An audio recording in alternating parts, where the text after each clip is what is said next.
voilà le grand retour de... Ben, je ne devrais pas dire ça, mais c'est l'épisode 29. C'est les nouveaux épisodes avec ma nouvelle paternité. Et j'ai demandé à Godefroy d'être avec moi pour accueillir ce petit bambin et ces nouveaux épisodes. C'est le dernier droit vers la fin de la saison qui va s'étaler jusqu'en juin. Mais là, j'avais 3 épisodes préenregistrés. Là, c'est terminé. Je pense que les gens les ont appréciés. Bonjour Godefroy, ça va bien? Areux. C'est comme ça qu'il parle, votre petit? Non, il fait plus... Une grande gueule, quelle surprise! C'est sa flore intestinale qui est en pleine fabrication et il va en avoir une crise de grosse si je me fie à... Non, mais c'est tout à fait normal, une vous savez. Flore. Très grosse flore. Il pleure. Il pleure, mais pas tout le temps. Vous savez, nos entrailles ne mentent jamais. Non. Non, effectivement. Et là, les gens me demandent comment il s'appelle.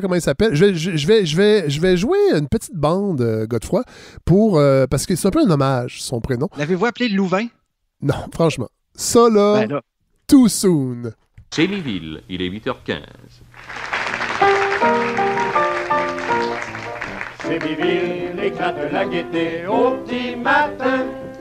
En rimette, en chanson, jeu de mots et railleries, on s'amuse aux dépens des échos quotidiens. Chez Miville, on bouffe en compagnie de bons copains. Sous le signe de l'humour, on combat les âneries. Et pour ceux qui ne pigent pas, on fait pas de dessin. Tant mieux si ça vous plaît. Et vive l'esprit français! Yes, sir!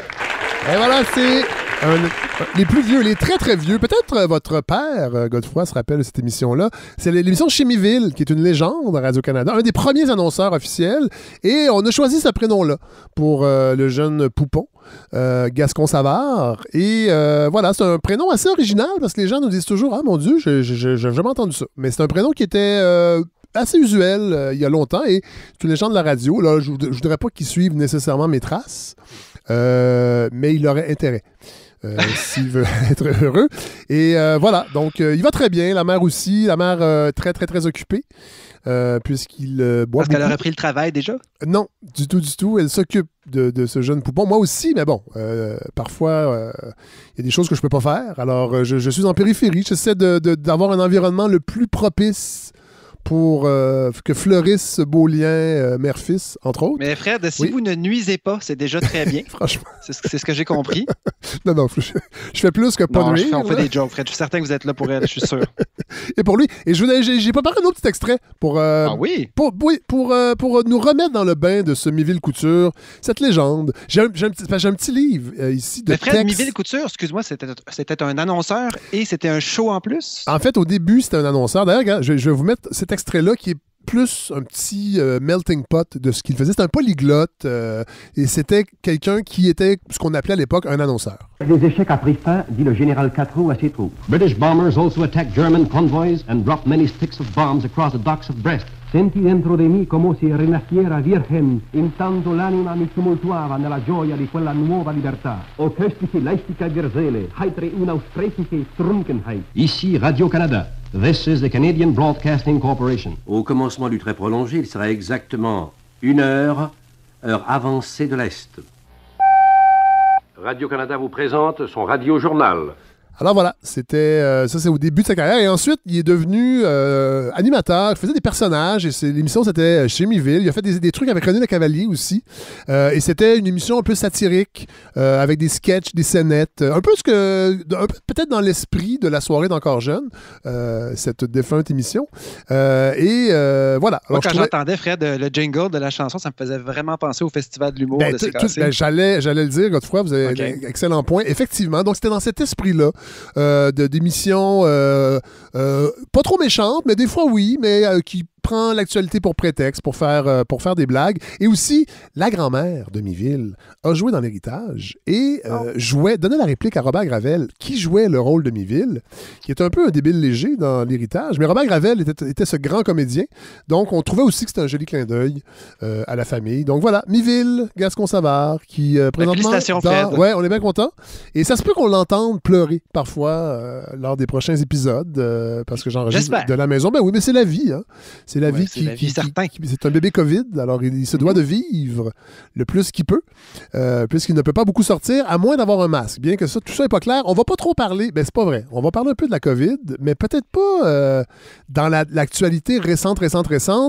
Plus tard, dans cette balado, Godefroy, on va avoir Vincent Duclos, qui est un anthropologue médical, qui a écrit une lettre la semaine dernière sur le confinement, une réflexion vraiment intéressante. Alors, j'ai trouvé intéressant de l'inviter pour qu'il nous livre un peu ces réflexions-là sur ce que veut dire le couvre-feu, sa symbolique, comment on peut l'interpréter sur un plan scientifique, mais vraiment large.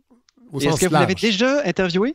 Non, ben oui, c'est fait. C'est enregistré, ça va être plus tard dans cet épisode-là. Il va y avoir également... J'aurais eu une question pour lui, mais il est trop tard. Ah oui, il est trop tard, malheureusement. Peut-être que j'ai déjà posé, cela dit, Godefroy. Mais allez, ça aurait été quoi votre question?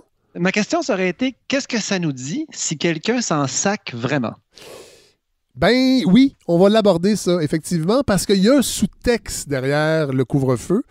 Mais je ne veux pas trop en dire parce qu'on va en parler avec Vincent Duclos. On va avoir également... J'ai hâte d'entendre ça. On va faire une petite saucette au Chili. Retrouver Bertrand Irachet. Vous savez, c'est notre antenne au Chili et il se passe des choses assez inquiétantes au Chili dans la mesure où c'est le pays le plus avec le taux de vaccination le plus élevé d'Amérique du Sud. Plus élevé qu'ici.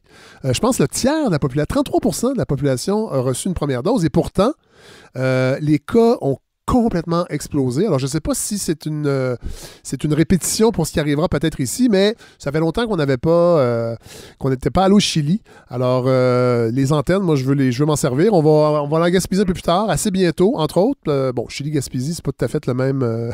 c'est pas la même distance, mais Bertrand Irachet, je suis content qu'on l'ait, puis ça fait longtemps qu'on ne lui a pas parlé. Mais là, avant ça, Godefroy, vous m'avez suggéré un sujet que j'avais vu passer en filigrane dans l'actualité, et je suis content qu'on le développe grâce à vous, c'est-à-dire, corrigez-moi si je me trompe, mais c'est analyser les eaux usées pour déceler des traces de la COVID ou du développement de la COVID.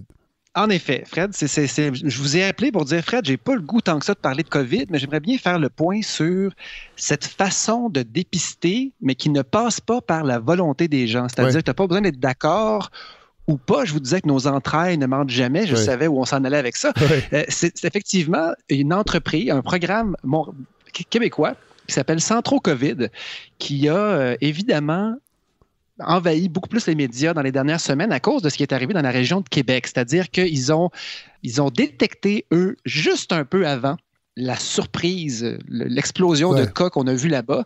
Alors, il n'aurait pas pu savoir que ça viendrait principalement d'un gymnase, mais il aurait pu avertir la santé publique un peu d'avance. Mais ils n'avaient pas encore, à ce moment-là, ni la capacité de le faire, donc leurs résultats sont arrivés un peu en retard. Et la santé publique n'avait pas encore tant l'intérêt. Mais on en avait parlé un peu, Fred, quand on avait parlé de la stratégie de suppression que l'Australie avait menée. Et qu'au moment entre les deux vagues, l'Australie avait développé cette capacité à faire des tests systématiques dans les eaux usées de façon à aller chercher dans les régions, dans les villes ou les quartiers même, les endroits où les résultats de dépistage sont toujours de zéro. C'est-à-dire quand on descend très bas dans le dépistage, il n'y a plus personne qui va se faire tester, plus personne n'est inquiet, et pourtant, cette maladie très contagieuse circule. Et en Australie, on a pu intercepter les éclosions en se rendant compte, dans certains quartiers, qu'est-ce qui se passe? On détecte quelques cas, on ne peut pas savoir exactement d'où ils viennent, mais on peut aller voir après ça plus spécifiquement dans les régions, faire des testages rapides, et ça fait partie du succès de la stratégie australienne. Et là, jamais j'aurais cru qu'au Québec, on serait assez fin pour faire quelque chose comme ça. Pas qu'on soit pas bon au Québec, mais je trouve qu'en pandémie, on n'est pas très bon, Fred. On n'est pas... on est toujours deux coups en retard. Là, j'imagine que quand le docteur Arruda a su qu'on pouvait dépister la COVID avec les eaux usées, j'imagine qu'il a répondu ce qu'il fait d'habitude, c'est-à-dire que ses équipes regardent ça de près et on aura des conclusions dans les semaines à venir et finalement, ça tombe un peu dans les vapes. C'est souvent ça, malheureusement. On a toujours l'impression que oui, on regarde ça, allez, on ne sait pas trop. On attend, on regarde. Nos équipes regardent ça. Mais là, c'est tellement intéressant. Mais là, c'est une initiative privée. Non, c'est un projet de recherche qui vient d'un programme particulier qui s'appelle Centro. Oui. Donc, petit jeu de mots, mais Centro, qui est basé entre autres à Montréal. Oui. Et ce projet-là a développé une section COVID et c'est devenu Centro COVID. Ah, ouais. Et donc, j'avais appris leur existence, si je ne me trompe pas, en novembre ou en décembre, qu'on commençait un projet pilote. Ouais. Et je l'avais lu dans les médias à ce moment-là. Et là, c'est vraiment sorti au mois de mars. Ce qui est dommage, Fred, c'est que là, je vais donner un petit exemple bien concret. En ce moment, à Montréal, là, ben, moi-même, pour faire une expérience vraiment immersive pour nos auditeurs, je souffre en ce moment d'un inconfort. Ah! Et c'est relié à une des choses les plus désagréables au monde, c'est-à-dire, j'ai des jeans vraiment mouillés. Ah oui, ah oui. Et ça c'est poche. Oui. Ça dépend pourquoi. Ben, pour vivre, pour faire une chronique. Non, pourquoi ils sont mouillés? Ils sont mouillés parce qu'il pleut. Ah, OK. Il pleut en verra dehors. Ça aurait pu être un problème d'incontinence ou un jeune poupon qui vous offre un régurgie sur vos pantalons, mais c'est pas ça. Ou un directeur de CPA qui aurait eu une mauvaise journée. Ah. Ça peut arriver aussi. Oui, ça peut mais Fred, arriver. qu'est-ce que ça donne si moi je vous disais, j'ai un projet de recherche fantastique et mardi, j'avais tous les résultats dans un ordinateur prédisant qu'il pleuvrait aujourd'hui à 16h20, heure à laquelle j'étais dehors. Mais je peux pas en être certain avant demain.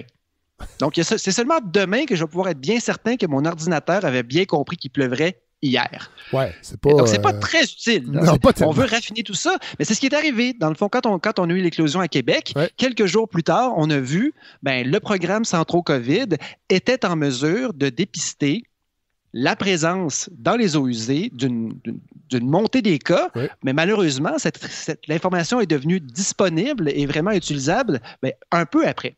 OK. Et là, évidemment, je me dis, là, ça commence à être vraiment intéressant. Et là, j'utilise, Fred, quelque chose que je n'aurais pas utilisé avant. Et c'est à ce moment-là que je vous ai appelé. J'ai dit, Fred, je vais essayer d'appeler le professeur Frigon, directeur de ce programme à Montréal, coordonnateur général de ce programme-là.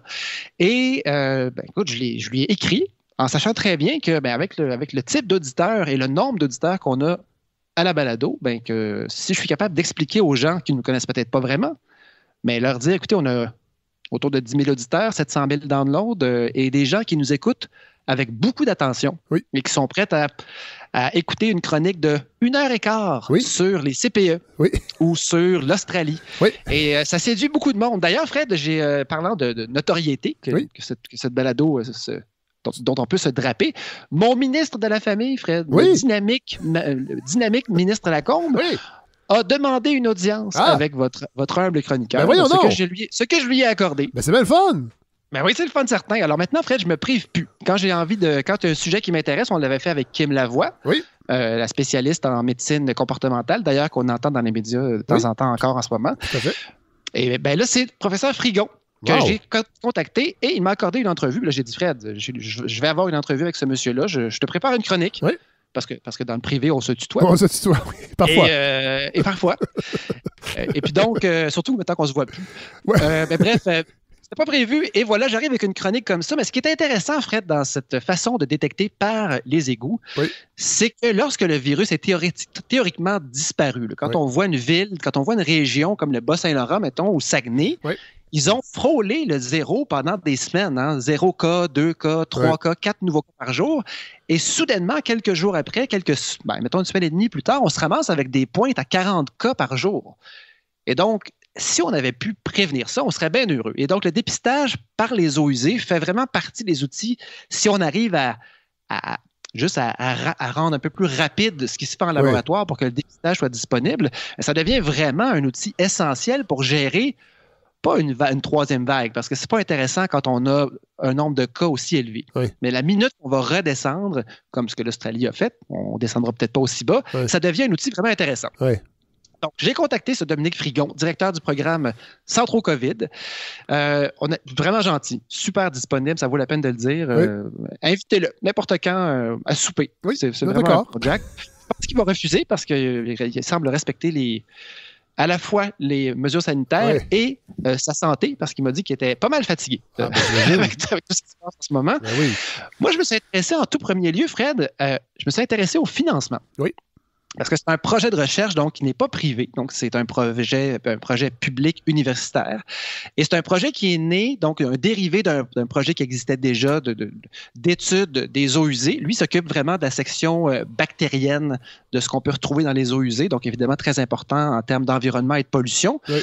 Et aussitôt que la COVID est arrivée, lui s'est rendu compte que son labo était fermé, qu'il était paralysé chez eux. Et il m'avouait que ça a été sa façon à lui de dealer avec le malaise puis le stress de la pandémie, c'est-à-dire se rendre utile alors qu'il n'y avait rien à faire.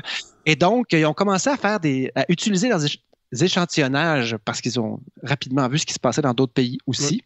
Se sont inspirés, entre autres, de ce qu'il y avait en Australie. Ils ont commencé à avoir des échantillons en main, mais à rien pouvoir faire avec. Et les vraies démarches en laboratoire ont commencé à la réouverture des labos là, à peu près en juin 2020. Mais rapidement, ils ont manqué d'argent. Et là, évidemment, ils ont commencé à se promener.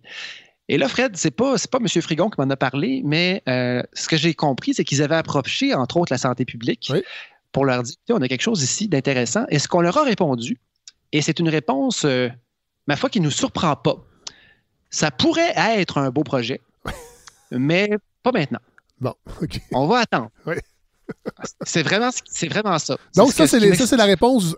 C'est l'étape avant, nos équipes regardent ça, on vous revient dans plusieurs semaines. C'est ça. On attend que d'autres pays le fassent. Oui, voilà. C'est vraiment un côté, on pourrait dire, pas du tout Daredevil. Non.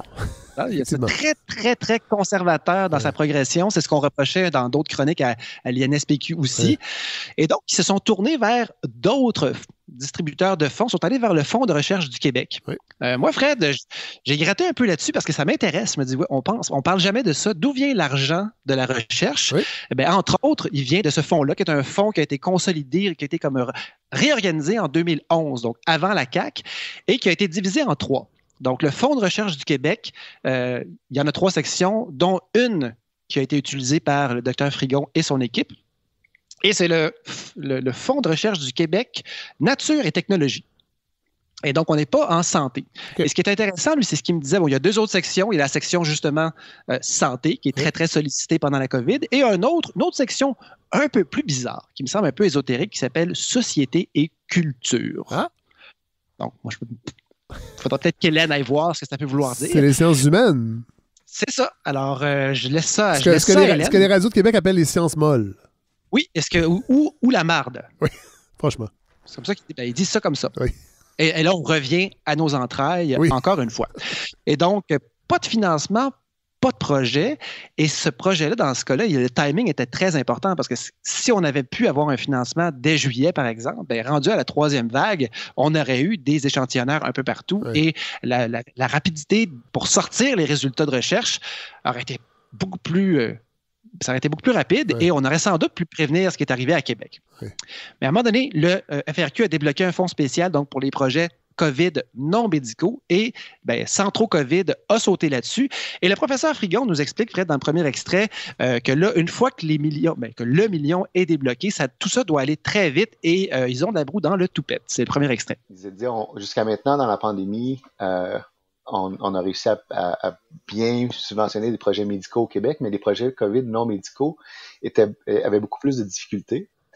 Alors, ils ont eu leurs 10 millions, ils sont virés de bord. Ça fait un projet présentement là, de 1 650 000. Là, on essaie de faire un projet de 3 ans en 6 mois. Alors, je peux vous dire que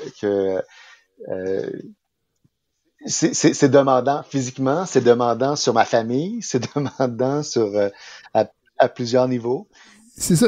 En fait, c'est bien quand des gens sont capables de se servir d'une situation comme la pandémie pour être créatifs, mais malheureusement, souvent, ça précipite les choses. Et là, ça nous met dans un tourbillon qu'on n'avait pas prévu. Évidemment, c'est le cas. Ça semble être le cas avec le professeur Frigon. Oui, mais les choses se passent bien quand même. C'est juste que c'est un beau tourbillon. Ce projet-là, dans 3 ans, ça ne donnera pas grand-chose. S'ils arrivent avec des modélisations parfaitement rodées dans 3 ans, ça va servir pour autre chose. Pour la prochaine pandémie. Il va en avoir d'autres, c'est sûr. Oui, ou d'autres choses, parce que ce qu'il m'expliquait, c'est que ça peut être utilisé pour un paquet d'affaires. pardon. Pour détecter Alors, la toux? ça peut être utilisé pour un paquet d'affaires, ça peut être utilisé pour détecter des maladies chroniques, on peut détecter même des certaines flores intestinales qui sont plus associées à l'obésité. Et donc, on pourrait faire des recherches sur la population dans des quartiers entiers en passant par là. On pourrait aussi détecter d'autres virus. Et ce qui a déjà été documenté ailleurs, c'est par exemple la présence de drogues dans les eaux usées. Et là, on peut spécifiquement trouver quelles sont les drogues utilisées la semaine à Montréal, genre les somnifères, les antidépresseurs, alors que la fin de semaine, on passe plus dans le MDMA, les speed, des choses comme ça, qui sont plus difficiles à consommer, la cocoine, qui sont plus faciles à consommer la fin de semaine. Oui. Et donc, il y a vraiment un potentiel déjà exploité, mais donc, bref, ça pourrait être effectivement, si le projet, dans 3 ans, est rodé, c'est bien, mais ce ne sera pas utile pour la COVID. Oui. Moi, Fred, ce qui m'intéressait là-dedans, je voyais un peu le potentiel économique de ce projet-là. Parce qu'il m'a dit rapidement qu'il y avait des entreprises privées il y a des fondations privées qui ont rajouté quelques centaines de milliers de dollars à ce projet-là pour que ça fonctionne. Et ensuite, il y a aussi des compagnies privées qui se sont approchées pour profiter de l'effervescence autour de ce pôle, si on veut, de recherche-là. Oui. Et là, évidemment, je pensais à Cap sur un Québec gagnant, sur la vision de notre premier ministre qui est très, très pro-partage des connaissances entre les centres de recherche publics, mais aussi l'industrie, pour ne pas seulement faire de la recherche fondamentale qui n'a pas d'application. Et là, on parle d'un projet qui a beaucoup, beaucoup d'applications pratiques. Alors, je l'ai pisté un peu là-dessus, savoir... Et en plus, les eaux usées souvent se retrouvent sur les berges du Saint-Laurent. Alors, j'imagine que ça rejoint très bien la revitalisation du Saint-Laurent de M. Legault. Mais tu sais, il parle beaucoup, beaucoup des pôles universitaires. Et dans ce cas-là, vous allez voir, j'en parle un peu tantôt, mais c'est un projet qui s'appuie sur plein de pôles universitaires au Québec. Et donc, j'ai posé la question, est-ce que vous avez senti que le fonds d'investissement avait été séduit par le fait que vous étiez déjà en relation avec des entreprises privées? C'est l'extrait recherche. C'était très bien vu qu'on a déjà des partenaires commerciaux et industriels avec nous. Maintenant, ceci étant dit, c'est aussi un peu l'écosystème au Canada. Hein. Comparativement, par exemple, si je parle avec mes collaborateurs aux États-Unis, quand je leur décris le niveau d'interaction que j'ai avec des entités privées, des fois ils sont un peu offusqués. Au Québec, au Canada, on fait souvent ça. Et c'était juste ça pour dire que c'était très bien vu qu'on ait développé ce type de partenariat très tôt dans notre approche. On aurait pu penser qu'aux États-Unis, ils étaient ouverts à ça et même qu'ils pratiquaient ce partenariat. Mais bon, je pense que... C'est vrai qu'au Canada, peut-être c'est une question de secteur, tu sais, que dans son secteur de recherche à lui, c'est quelque chose qui est plutôt vrai, mais il disait que c'est pas quelque chose qui va mener à des brevets, par exemple, parce que les techniques qu'eux autres utilisent sont des techniques qui sont utilisées partout dans le monde.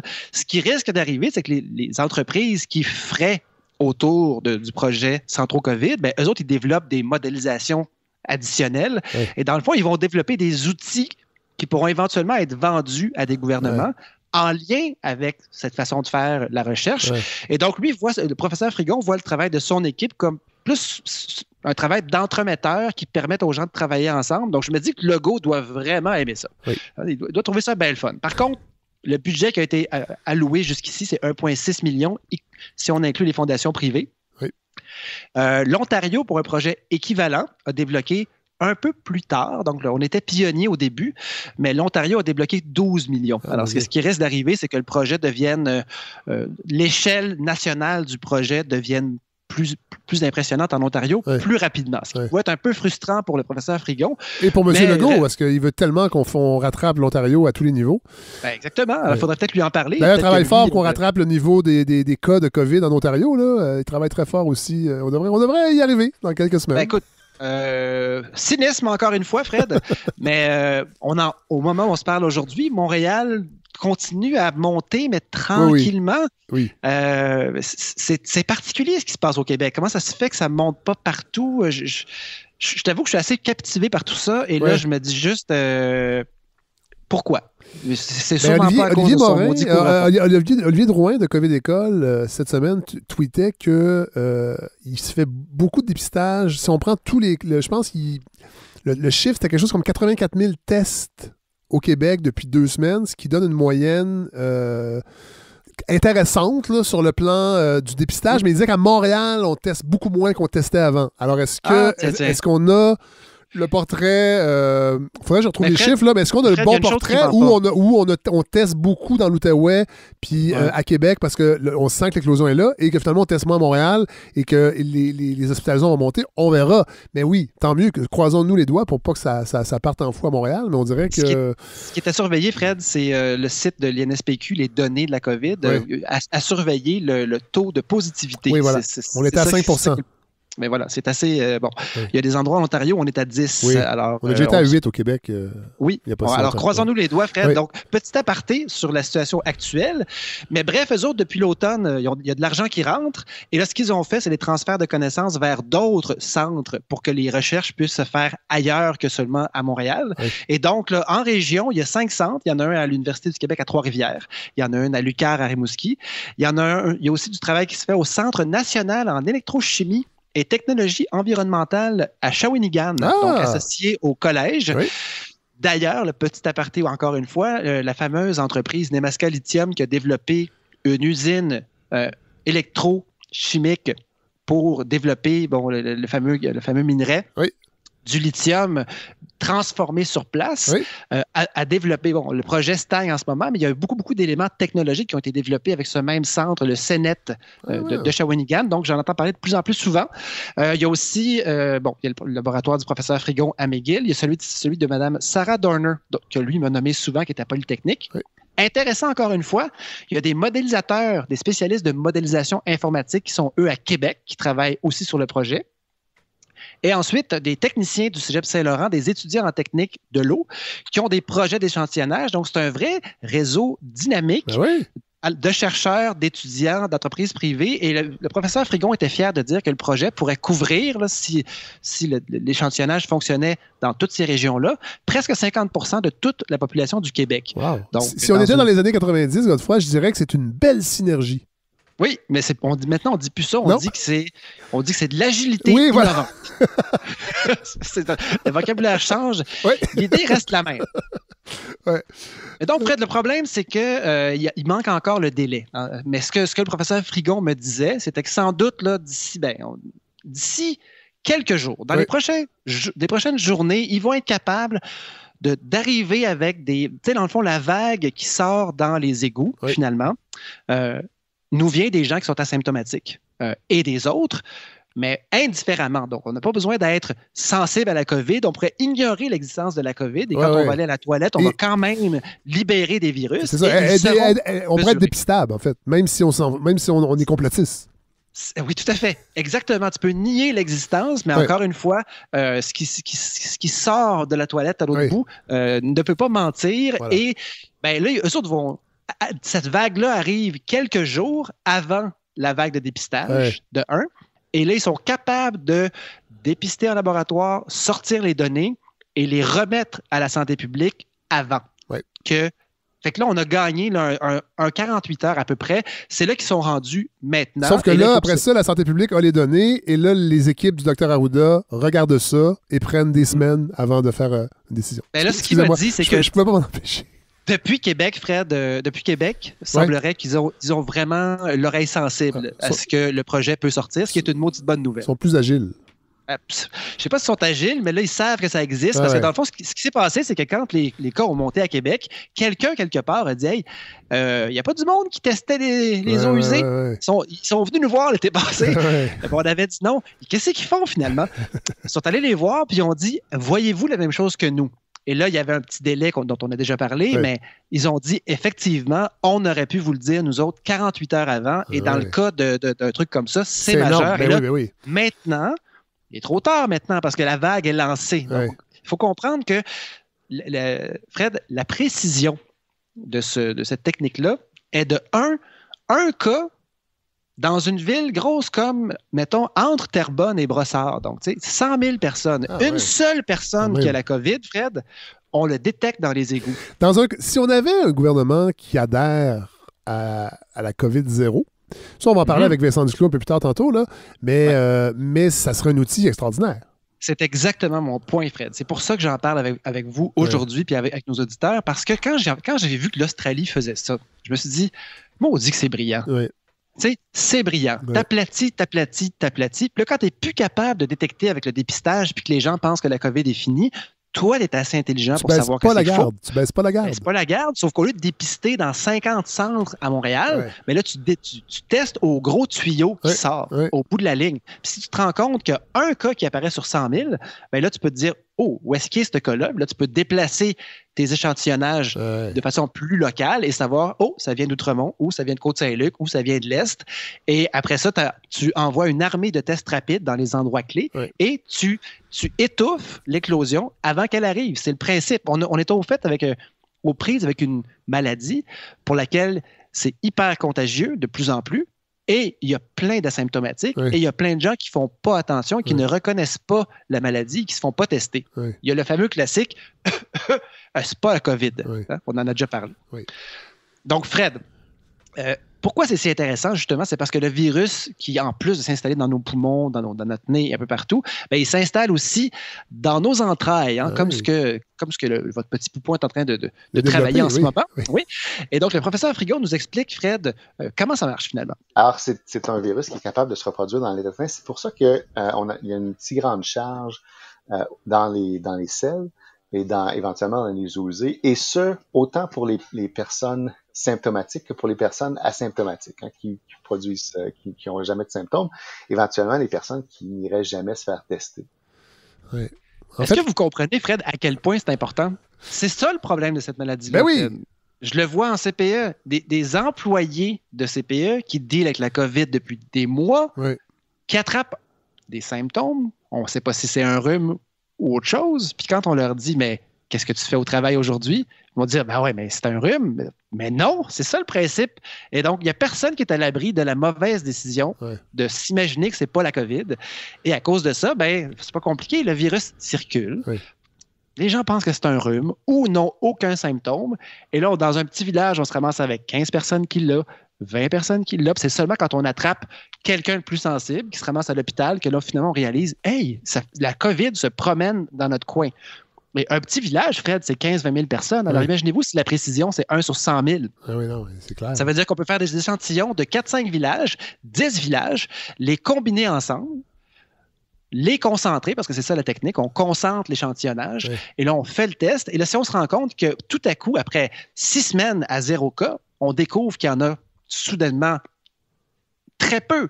Mais là, on peut cibler, déplacer notre matériel pour aller faire du dépistage plus précis. Par contre, ce n'est pas du tout un test intéressant pour savoir est-ce qu'on a 400 malades ou 250 malades. Ça ne nous aidera pas du tout à ce niveau-là. Ce qu'il me disait, ça peut être super intéressant aussi, c'est qu'on peut intégrer là-dedans la recherche de variants spécifiques.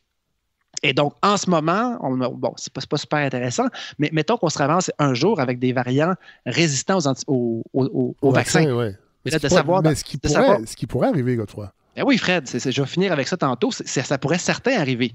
Mais là, Fred, la question que moi, je me posais, puis c'est pour ça vraiment que je l'ai appelé. Ma question de base, c'était ça. C'est comment est-ce que c'est possible si une personne sur 100 000, Fred, va faire un petit numéro 2, se brosse les dents, fait un lavage, mais que ces 30 000 voisins font la même chose? Comment est-ce que c'est possible que là, tu viens, toi, dans les égouts et tu ramasses un échantillon? Voyons donc, la bulle d'eau. Oui, la bulle d'eau se promène dans le tuyau. Elle ne va pas se mélanger magiquement à toute la canalisation d'un seul coup. Alors, j'ai posé la question, évidemment. Et la réponse, Fred, c'est qu'on installe un espèce de robot qui est gros comme 2 micro-ondes. Et là, ne partez pas, là. Il n'a pas de bras, il n'y a pas un faux visage là, sympathique. C'est juste une boîte. Parle pas comme ça. Non. Il a plutôt l'air d'un petit frigidaire. Et là, donc, on le relie, lui, par un tube aux eaux de la canalisation. On choisit une grosse canalisation, évidemment. Et là, l'appareil, ce qu'il fait, c'est qu'il échantillonne 10 millilitres à chaque 10 minutes pendant 24 heures. Et c'est ce qui fait que, finalement, il attrape un échantillon d'à peu près tout ce qui passe en 24 heures. Et c'est là qu'on peut savoir, si on fait 2-3 jours de suite, s'il y a un cas sur 100 000, on va l'attraper. Ensuite, on prend ce 1,5 litres-là, qui représente 24 heures, et on fait des tests au laboratoire qui ressemblent vraiment aux tests PCR que les gens font pour savoir s'ils sont malades ou pas. Et voilà, Fred, c'est comme ça qu'on pourrait détecter une seule personne COVID positives Wow. qui seraient, par exemple, à Terrebonne. On leur souhaite pas de mal. Non. Les défis sont d'ordre du transport des échantillons, parce qu'évidemment, si on parle des eaux usées en Abitibi, Ah à ouais. Fermont, dans des petites villes ailleurs au Québec, ben là, il y a beaucoup, beaucoup de territoires à couvrir. Et là, c'est le genre d'affaires auxquelles ils pensent en ce moment. Ouais. Et tout ça en pleine troisième vague semble bien niaiseux, parce que moi, je vous dis, ça donne rien. On ne sera pas capable d'échantillonner, de savoir est-ce qu'il y a 35 personnes ou 36, mais quand on va redescendre à zéro, parce que si vous regardez les graphiques de l'année passée, il y en a plein de régions au Québec qui étaient à presque zéro. Tout à fait. Et là, si on avait un outil comme celui-là, on a peut-être une clé pour retenir la quatrième vague, au moins dans certaines régions. Et d'ailleurs, j'ouvre une parenthèse, Godefroy, sur les vagues, parce qu'il y a des gens, et je le lis beaucoup sur les médias sociaux, entre autres, parce qu'on peut suivre des épidémiologistes, puis des spécialistes, puis qui se demandent même si on est dans une troisième vague, et si on n'est pas tout simplement à la fin de la deuxième vague, c'est-à-dire qu'il n'y a pas eu de fin de deuxième vague. C'est pour ça que c'est dur de... C'est pour ça qu'il faut faire attention quand le gouvernement nous donne des défis 73 jours, puis le 24 juin, ça va être fini, puis où on pense que... je trouve en tout cas, si je lis les spécialistes, il y a encore beaucoup trop d'inconnus. Et c'est pour ça que ce que vous nous parlez est vraiment pertinent, parce que ça se pourrait que ça devienne quelque chose d'essentiel bientôt, là, cet automne. Oui, parce que là, on nous parle d'une troisième dose pour certains vaccins, parce que les variants seraient plus difficilement contenables, si on peut dire. Donc, il y a encore plein d'inconnus. Là, je veux pas dire que... Je veux pas qu'on tombe en dépression puis qu'on se dise, mon Dieu, on verra jamais le bout. Mais il y a beaucoup d'inconnus. Puis c'est pour ça qu'il faut pas se priver de ce genre d'initiative-là qui risque d'être extrêmement utile très bientôt. Puis Fred, vraiment, est-ce qu'on n'est pas... Plus ça avance, plus on est déçu qu'en février, on n'ait pas fait le choix dont on parlait ensemble de maintenir les mesures un peu plus longtemps, descendre beaucoup plus bas, plus près de zéro dans plus d'endroits au Québec, puis d'appliquer ce genre de mesures-là. Puis donner des objectifs clairs à la population, parce que moi, ça me fait capoter vraiment d'entendre M. Legault ou le Dr. Arruda dire nous prolongeons les mesures d'urgence pour une semaine. Je veux dire, c'est une semaine, mais on s'en fout. On prolonge jusqu'à tant de cas par 100 000 personnes. Je pense que c'est ça qu'il faut faire et pas regarder dans une semaine. On est toujours à la petite semaine. Moi, je comprends pas qu'après un an, on en soit encore à gérer ça à la petite semaine au lieu de mettre des objectifs précis et d'impliquer les gens, les citoyens là-dedans, parce que là, on demande aux gens... En les informant, Fred. Ben exactement. Les impliquer en les informant puis en leur donnant le plus d'informations possible pour qu'ils puissent devenir intelligents sur la question. Oui. Mais Fred, moi, depuis le début de cette pandémie-là, il y a beaucoup de choses qu'on a dit, sur lesquelles on a pu se dédire, puis avancer, reculer. Mais depuis que j'ai lu sur l'Australie en novembre, qu'on en a parlé en février, il n'y a pas grand-chose qui a bougé dans ma tête sur ce qu'on devrait faire. Non, effectivement. Et... Dr. Frigon se projette là, dans un mois ou deux, quand cette vague-là sera rabaissée. Et puis, il dit justement ça, que ça va être un outil très, très important pour la suite. Dans un mois ou deux, ça va être, on va arriver à la fin de la troisième vague. Mais il n'est pas dit qu'on va être sorti du bois à ce moment-là. Hein. Même si les gens vont être vaccinés, il va encore avoir des variants qui vont circuler. Il va peut-être avoir... d'autres variants qui seront pas affectés par les vaccins qu'on a. Alors, il va y avoir peut-être encore un besoin de surveiller sur le territoire la circulation de ce virus-là comme tel, et éventuellement de d'autres virus aussi. Hein. Alors, c'est des techniques qu'on développe présentement qui peuvent être appliquées non seulement à la COVID, mais à beaucoup d'autres problèmes, autant les maladies d'autres maladies infectieuses. Mon Dieu, Godefroy, désolé, j'avais pas écouté l'extrait. J'ai répété ce que M. Frigon vient de nous dire, en fait. Mais Fred, c'est la pédagogie. Ça veut dire qu'en l'entendant dit deux fois différentes par deux personnes, ben ça prend... On intègre mieux le savoir. Non, mais c'est vraiment super intéressant, Godefroy. C'est super intéressant, Fred. Mais là, si on voulait, Fred, faire un résumé un peu grossier. Oui. Parce que sérieusement, Fred, je pourrais vous refaire un 10 minutes sur une affaire qui me chicote depuis un bout de temps. On va ramener ça au minimum. Oui. Le pire scénario qui pourrait arriver, pas dans un pays défavorisé là, où on ne contrôle pas grand-chose, mais mettons comme une place comme ici. Oui. Okay? C'est un programme de vaccination de masse qui progresse tranquillement, oui, en même temps qu'une circulation massive du virus. C'est-à-dire... Ce qui se passe aux États-Unis en ce moment. Oui. Imaginez-vous, Fred... Mais le taux de vaccination est plus élevé qu'ici. Oui, absolument. Oui. Mais suivez-moi, vous allez voir. Okay. La sélection naturelle. Oui. Tant qu'il n'y a pas une pression de sélection, ben, des mutations qui avantagent un organisme par rapport à un autre, on ne s'en rend pas compte. Alors, imaginez-vous, dans un pays où il n'y a pas de vaccin, si par hasard un virus développe une mutation complètement par hasard qui le rendrait résistant à un vaccin qui n'existe pas encore. Oui. Mais s'il n'y a pas de vaccin, alors cet avantage-là que lui a, mais on s'en fout complètement. Il n'y aura pas une meilleure descendance que les autres parce qu'il est résistant à un médicament ou à un vaccin. Parce que le vaccin n'existe pas. Oui. Mais la minute que le vaccin existe oui. et qu'il y a une partie de la population qui est vaccinée, mais là, s'il y a un jour un virus qui est résistant à ce vaccin-là, oui.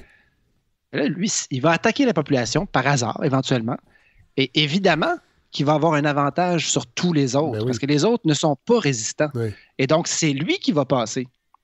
Et c'est ça qui fait qu'éventuellement, ceux qui sont moins bien adaptés, les virus moins adaptés, ne vont pas avoir des bébés, tout simplement. Oui. Et c'est comme ça qu'un variant plus contagieux prend l'avantage sur les autres. Mais s'il n'y a pas de vaccin, Fred, il n'y en a pas d'avantage. Mais l'affaire, c'est que dans une population où il n'y a presque plus personne de malade, comme en Australie, les autres sont super en retard sur la vaccination en ce moment. Il n'y a pas de cas. Ils n'ont pas de cas. Alors, la quantité de mutations qu'il y a en même temps, statistiquement, il y en a bien moins là-bas parce qu'il y a juste beaucoup moins de virus en train d'essayer plein de mutations au hasard. Alors, si tu as une population où il y a plein de virus en circulation, à chaque fois que le virus se passe d'une personne à l'autre, bien, la chance que la sélection naturelle s'exécute, puis effectue une pression, puis filtre les plus fragiles, puis laisse passer les plus forts, bien, elle s'accentue. Et donc, c'est ça que tu ne veux pas voir, Fred. Fait que peu importe s'il y a un vaccin qui arrive, plus on est capable de rabattre la contamination puis la propagation vers le bas, plus c'est utile. Oui. Et donc, là, ce que je ferais, Fred, aujourd'hui, j'ai vraiment l'impression que pour une ville comme Montréal ou ses environs, jamais le gouvernement Legault va adhérer à quelque chose du genre. Oui. Parce qu'il y a l'équilibre, il parle de la santé mentale, je ne crois pas. C'est l'équilibre, Fred, entre deux choses. Là, ça devient clair dans ma tête. C'est l'équilibre entre préserver le système de santé, limiter le nombre de morts et maintenir une popularité adéquate. Tout à fait. Et là, c'est une hypothèse qui se tient très, très bien. Ben, voilà. Et donc, moi, ce que je ferais, Fred, si j'étais en région, si j'étais dans une région là, allumée, avec beaucoup de monde qui a plein d'allure puis qui ont compris comment ça fonctionne, il y en a plein de régions comme ça. Mais là, on voit là, dans quel endroit, mettons, Fred, en Abitibi. Il y a plein de moments où ils ont eu presque 0 cas. Tu t'assures, t'appelles M. Frigon. Tu dis, qu'est-ce qu'on peut faire dans le coin, là, en Abitibi, en Abitibi-Témiscamingue? Dites-nous quoi faire pour faciliter votre travail d'échantillonnage. Il y en a des centres collégiales, des universités là-bas, des centres universitaires. Qu'est-ce qu'on peut faire pour vous aider? Puis vous, ce que vous allez faire, c'est que vous allez dépister. Puis nous, ce qu'on va faire, c'est qu'on va continuer à faire attention pour que ça baisse le plus bas possible. Et ce qu'on n'aura pas réussi à faire à Montréal, eux autres l'auront fait. Et éventuellement, quand tu auras eu 0 cas en Abitibi pendant genre 3 mois et demi, puis que quand il y en aura eu un, on l'aura dépisté par les égouts et que ce sera bien avant la prochaine pointe et qu'on aura pu étouffer ça dans l'œuf, peut-être que là, on pourra se retourner vers les autres et dire, écoutez, là, ça peut fonctionner à petite échelle, pourquoi vous ne le faites pas dans votre gros bordel à Montréal? Tout à fait. Et là, c'est là que je suis rendu, Fred. Là, en février, on se disait, il est trop tard. Hein? Il est trop tard pour une stratégie de suppression. Mais on disait aussi, ça n'a pas de bon sens faire le yo-yo sans arrêt. Puis là, on est rendu presque 2 mois après et on est dans la même situation, Fred, qu'on était en février. Ça, c'est déprimant. Ça fait mal au cœur. Alors voilà, Fred. Moi, je lance le défi à l'Abitibi en particulier. À toutes les régions, mais oui, mais je suis sûr qu'il y a des gens qui vont prendre la balle au bon. Fred, tous ceux qui sont un projet pilote de suppression dans des endroits qui sont physiquement un peu séparés des grands centres. Alors, un parc national fait bien le travail pour se séparer de Montréal. Et donc, essayer la stratégie de la suppression et utiliser ce nouvel outil qu'on comprend un petit peu mieux, celui du docteur Frigon et de son projet Centro COVID. Et j'en reviens, Fred, à la flore intestinale de votre bambin. Oui.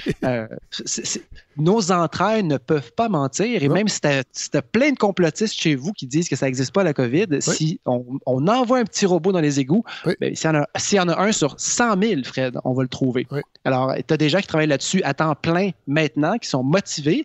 On a un premier ministre qui aime l'innovation. Il me semble qu'on a beaucoup d'ingrédients qui fait que ce projet-là, on pourrait en entendre parler beaucoup. Et je me suis dit, tiens, ça vaudrait la peine que nos auditeurs le connaissent un petit peu plus que les entrefilets qu'on voit passer une fois de temps en temps dans le Journal de Montréal ou Le Devoir. Alors, ça va être à suivre. L'appel est lancé, Godefroy. Oui. Dites-moi, si quelqu'un, là, vous écoute, et là, il veut être en contact avec le docteur Frigon, j'imagine qu'il peut vous écrire. Vous pourriez peut-être donner votre courriel en ondes. Ben oui, mon courriel, Fred, c'est tout simplement godefroyl@gmail.com. Donc, GODEFROYL @gmail.com. Voilà. Et ça va me faire plaisir. Mais sinon, vous écrivez à Centro COVID. Et puis, de toute façon, eux autres vont être. Peut-être bien qu'ils vont vous dire que mon idée ne fonctionne pas pour X ou Y raison. Mais l'idée centrale derrière tout ça, c'est est-ce qu'il n'y a pas une région quelque part qui aurait le goût de tenter sa chance pour la suppression de la COVID au lieu de la lancinante et terrible. On dit que c'est la COVID longue, hein, Fred? La COVID longue, c'est la maladie qui se développe et qui s'étire sur des mois et des mois. Moi, j'en ai une autre COVID longue dans ma tête en ce moment. En fait, c'est le yo-yo chinois. C'est un mélange de yo-yo et de goutte chinoise. C'est le yo-yo chinois. Voilà. Ouais, moi, je pense, Fred, c'est le yo-yo québécois, ça. Hey, merci, God. Et là, normalement, quand on vous retrouve, c'est pour découvrir le fascinant destin de votre grand-papa. Absolument. L'histoire d'André Laurando, et j'essaie de voir par quel côté vous... Pourquoi prendre un politicien au hasard et vous en parler? Eh bien, je pense que je vais y aller vraiment en vous disant, je vous en parle ciboire parce que c'est mon grand-père. Ben oui, voilà. C'est pour ça que je vous en parle. Ça me semble une excellente raison, God. Absolument. Et je prépare peut-être même une imitation de mon grand-père, mais je ne suis pas certain que ce soit de bon goût. Non, mais là, c'est dit, donc vous êtes obligé de le faire. Hey, merci, God. On se reparle très, très bientôt. C'était super intéressant, vraiment. Salutations à Miville. Salut! Sur l'île de Montréal et à Laval, malheureusement, on va remettre le couvre-feu à 20 heures. Ça veut dire que ça va aider aussi à mieux suivre ce qui se passe dans les maisons, dans les résidences, dans les logements. Puis on espère que ça va nous aider à continuer de résister pendant un certain temps. Bon, alors, on vient de l'entendre, François Legault, qui reconduit le couvre-feu, et je voulais qu'on l'entende parce que j'ai, à la balado cette semaine, Vincent Duclos, bonjour. Oui, bonjour. Vous êtes anthropologue, professeur au département de communication sociale et publique de l'Université du Québec à Montréal, et vous avez publié un texte qui est paru dans Le Devoir. Je ne sais pas s'il est paru ailleurs. Moi, je l'ai vu dans Le Devoir. Un texte qui s'intitulait « Le couvre-feu comme mesure spectacle ». Puis je trouvais intéressant d'aborder ça avec vous parce que moi, quand le gouvernement y est allé de cette mesure-là, au début, j'étais sceptique, mais en même temps, j'étais bon joueur. Mais là, je trouve qu'avec les mois qui passent, on a l'impression que cette mesure-là, c'est un peu une béquille pour le gouvernement Legault. Et votre texte a vraiment mis le doigt sur plein de choses que je trouvais vraiment intéressantes. Peut-être nous parler un peu de vous. Vous êtes professeur donc au département de communication sociale et publique de l'Université de l'UQAM. Votre spécialité exactement, là, pour bien situer les gens? À la base, je suis anthropologue médical. Oui. Donc, anthropologue de la santé. Je travaille en santé mondiale. OK. Donc, je fais de l'anthropologie de la santé mondiale depuis le doctorat, donc ça fait à peu près 10 ans. Oui. Après, j'ai fait surtout carrière dans le milieu anglophone, là, aux États-Unis, à McGill, puis après ça aux États-Unis. Oui. Et donc, j'étais, par exemple, j'étais pas au Québec, c'est peut-être bien de le dire, là, pour la première vague. Ah, OK, oui. Non, intéressant. Donc, j'étais à Philadelphie où j'étais professeur aussi. Oui. Et donc, je travaillais justement en anthropologie de la santé mondiale là-bas. Il y a une deuxième facette, il y a une deuxième dimension de mon travail qui est l'étude anthropologique de la constitution des faits scientifiques. Ah. Donc, on appelle ça, il y a une discipline là, qui s'appelle STS, là, ou Science and Technology Studies. Oui. Et dans le fond, malheureusement, je sais pas vraiment comment le traduire, là, mais l'étude sociale de la science et de la technologie. Puis c'est un peu ce volet-là que j'apporte au département de communication sociale et publique de l'UQAM, au sens où mes travaux là portent beaucoup sur les algorithmes, sur la modélisation, donc sur les dimensions sociales et culturelles de ces phénomènes-là. Mais toujours dans le domaine de la santé. C'est intéressant. En fait, là, je lance une perche. Peut-être que je me trompe. Est-ce que c'est possible que c'est un champ d'études qui est peut-être pas très présent dans les milieux francophones, ce qui expliquerait pourquoi vous avez bifurqué vers les États-Unis? Est-ce que je me trompe? En France, il y a quand même une tradition à ce niveau-là. Je vous dirais qu'au Québec, il y a un peu moins de programmes. L'UQAM a quand même un programme qui est assez niché quand même, comme vous le mentionnez, dans ce champ-là. Puis que j'apprends à connaître en ce moment. Là, je peux pas non plus en faire une bonne présentation puisque je suis assez nouveau à l'UQAM. Mais vous avez raison qu'il y a aux États-Unis et à McGill aussi vraiment beaucoup d'investissements dans ce domaine-là qui est de la santé mondiale aussi, qui est Global Health. Oui. Donc et aussi surtout les universités qui ont des facultés de médecine souvent donc c'est un peu une vache à lait là pour beaucoup d'universités ces programmes-là. Et donc oui, et la composante sociale, culturelle s'intéressait à comment c'est mis en place, comment les projets sont mis en place, quel genre de rationalité scientifique il y a derrière, quelles sont les implications éthiques, sociales, politiques, etc. C'est quelque chose qui est de plus en plus important. Mais moi, je trouve ça vraiment particulièrement intéressant dans la mesure où c'est une critique. Là, on va revenir sur le couvre-feu, mais c'est un peu une critique qu'on entend de plus en plus de la gestion de la pandémie au Québec. C'est qu'on a l'impression qu'il y a un ou deux membres de la santé publique et une flopée de conseillers politiques, mais qu'on n'est pas multidisciplinaire avec justement des anthropologues, peut-être des sociologues, pour peut-être élargir la réflexion. On a l'impression qu'on s'en ressent sur l'approche qu'utilise ce gouvernement et je pense que le couvre-feu est peut-être le meilleur exemple. Parce que pour vous, le titre de votre texte est assez clair, le couvre-feu comme mesure spectacle. Expliquez-nous le déclic qui vous a porté à écrire ce texte-là. Bon, premièrement, je dois dire que je vous surprendrai peut-être pas en disant que j'ai quand même hésité un peu.